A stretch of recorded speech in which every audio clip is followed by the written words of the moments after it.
조간 브리핑입니다. 오늘 첫 기사는 조선일보입니다. LG화학이 기존 굴뚝 산업 중심에서 친환경 미래산업으로 사업 포트폴리오를 전환합니다. LG화학은 친환경 소재와 배터리 소재, 생명과학 분야에 2025년까지 10조 원을 투자한다고 발표했습니다. 국내 최대 화학회사가 앞으로 석유화학 대신 3대 신성장 동력에 전체 투자액의 3분의 2 이상을 쏟아붓겠다는 건데요. 신학철 부회장은 사업 포트폴리오를 ESG 기반으로 혁신하고 지속 가능한 성장을 추구해 나가겠다고 밝혔습니다. LG화학은 친환경 소재에 3조 원을 투자해 재활용 사업을 육성하고 배터리 소재에 6조 원을 투입해 세계 시장 점유율 50%를 차지하고 있는 중국을 따라잡겠다는 전략입니다.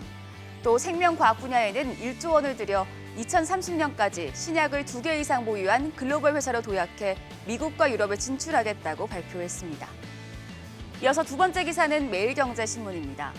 삼성전자가 아우디에 이어 세계 최대 완성차 제조사인 독일 폭스바겐에 차량용 반도체를 공급하는 것으로 알려졌습니다.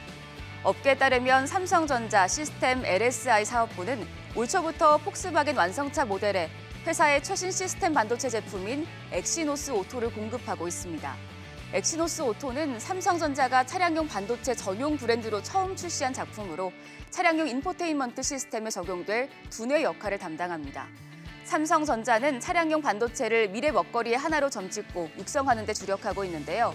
엑시노스 오토를 발판 삼아 차량용 반도체 제품군을 늘려간다는 목표입니다. 계속해서 세 번째 기사는 중앙일보입니다. 여름 성수기를 맞은 항공 여행업계가 코로나19 재확산으로 초비상이 걸렸습니다. 그동안 백신 접종 확대와 트래블 버블 추진 등으로 훈풍이 불 것을 예상했지만 코로나19 확산세에 정반대의 상황이 전개되고 있는 건데요. 대한항공과 아시아나항공, 제주항공 등은 괌과 사이판 노선의 운항을 재개할 예정인데 국제선을 늘려가겠다는 항공사들의 구상에도 빨간불이 켜졌습니다. 최근 국내선 여행객은 작년과 비교해 큰 폭으로 늘어 지난 6월엔 306만 4천 명을 기록했습니다. 하지만 코로나19 4차 대유행에 국내선 여행객까지 줄어들 수 있다고 우려하는 목소리가 나옵니다. 한 중견 여행사의 경우 거리두기 4단계 격상 이후 국내 여행 상품 예약이 49건, 취소가 70여 건으로 순계약 건수가 마이너스로 돌아섰다고 하는데요. 저비용 항공사 등 상당수 항공 기업들도 코로나19 사태가 진정될 때까지 버티기엔 체력이 부족한 상황이라고 합니다. 정부가 국책은행의 인력 구조 조정을 위해 명예퇴직 제도를 손질하는 방안을 검토합니다.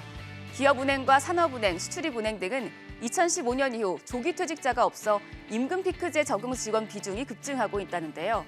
정부는 희망퇴직금을 현실화해 임피제 직원들이 자발적으로 퇴직하도록 유도할 방침입니다. 국책은행 노사는 명예퇴직금을 최소 2015년 수준인 잔여임금의 105%로 올려줄 것을 기대하고 있습니다. 적어도 남은 임금보다 많은 금액을 지급해야 자발적으로 퇴직할 유인이 된다는 논리인데요. 자발적 퇴직의 문이 열린다면 조직의 고령화와 청년 채용난 문제를 해소하는 신호탄이 될 전망입니다. 오늘 마지막 기사는 동아일보입니다.